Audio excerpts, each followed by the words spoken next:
Welcome to the BeAlive Recess series, where we encourage you to get outside and pursue the moments that matter.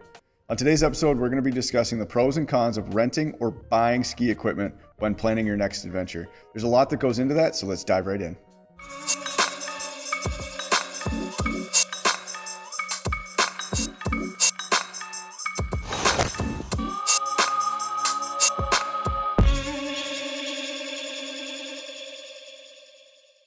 Renting or buying, that's always a topic of discussion when you're trying to plan your ski adventure. Do you want to travel with your gear? Should you just rent? Do you want to go buy brand new equipment? And there's a lot that goes into that. There's definitely pros and cons for each, and which may fit you and what you're doing and that specific adventure even. So let's dive right in, and we're going to start with renting and those topics.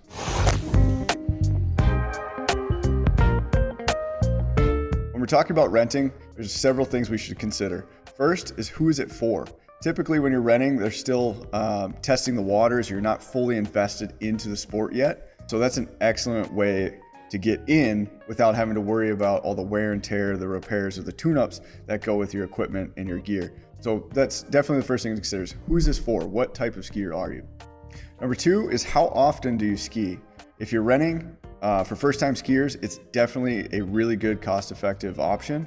But if you're planning to go multiple times a year, then there's going to be that threshold where you're going to meet the cost of renting outweighing buying. So then at that point, it just makes sense to buy. So that's another thing to consider is, how often do you plan on going on your trips? Number three is, renting is an excellent trail run option. So it gives you an opportunity to try out different skis, different profiles and sizing, to understand what you like and what works for the particular hills that you'll be on before diving in and making the investment to actually buy skis on your own. So it's an awesome trail run to really get in and figure out what you like and what works. Number four, when considering to rent, is to look for rental packages. So oftentimes many lodges will offer different types of rental packages. They have their basic one-time, low-cost basic gear type options, but then you can look into seasonal too. So you can actually rent that gear for an entire season, which is another great kind of benefit, is that you don't have to make that investment up front. You can try it out for a little extended period of time to see if it's something that you want to do. And then you get more into the advanced styles of renting with the performance or demo styles packages that a lot of these places have. So with the performance, you're going to get a higher quality, better selection of gear, more customization, but still able to rent, so it's not technically yours, and it could be a little more cost effective. And then the demos, like we mentioned in a previous one, is an awesome way to try multiple different types of skis, different types of profiles, fits, sizes, all that stuff. That's another thing to make sure you consider, is check out rental packages for the lodges that you're going to and see if they offer any of these. And then number five, the last thing, is to plan ahead. It's always a good idea to book your rentals ahead of time. You just want to make sure that you have everything reserved, they have your sizes available, and can be something that's overlooked. You show up to the mountain, next thing you know, it's a crazy busy weekend and they don't have what you need. So just make sure to kind of book ahead, call ahead and plan that out. That'll save you a lot of time and a lot of headache.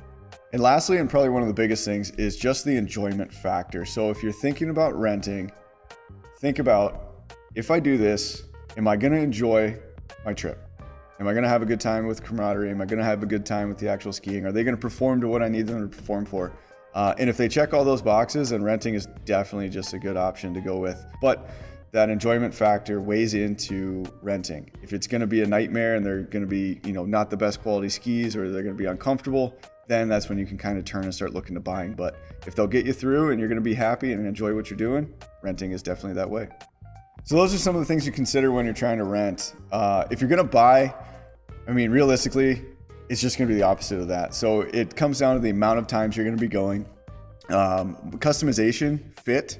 So if you're somebody that really just wants their own gear, wants it to be, kind of customized to your profiles and your sizing, buying is going to be that direction. And then skill level. So the more that you get involved and invested into the sport, it's going to make sense to start to transition from renting to buying at that point in time, because you're going to be evolving and your skill level is going to start to grow, and you're going to need some of that additional benefits that come from the equipment itself.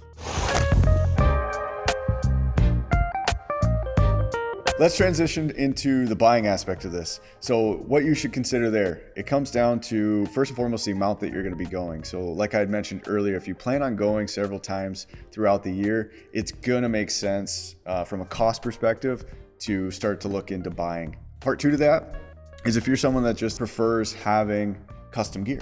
So if you want it fit to yourself, if you want to have, the ability to mix and match boots and bindings and all that type of stuff, it's going to make sense to look into buying. And just that satisfaction of owning your own gear over renting or using something else that somebody has used, all factor into kind of the buying mindset over the renting mindset. And then skill level. So the more you get invested into the sport and the more that you're going to be evolving from the athletic side of things, buying is going to make a little more sense than renting in most cases. So those are just kind of the high level things to consider when you are looking at buying. But there's a lot of additional ways too that you don't have to spend hundreds and hundreds and hundreds of dollars for your equipment.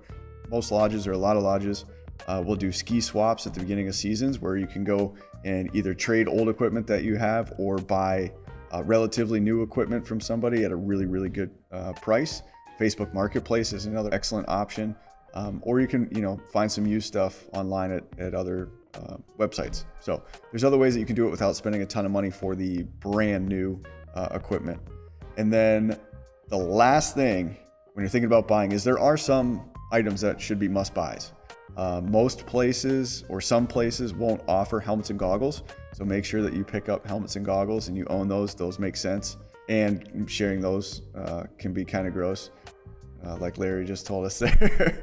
So that's one to pick up. And then your basics. So your bibs, your snow pants, your jackets, your base layers, all of that stuff. You're not going to be renting at the hills. So make sure that you have all of that. And just a little tip, look for 10K water resistance or more. That's going to really come into play on the mountain and keep you dry.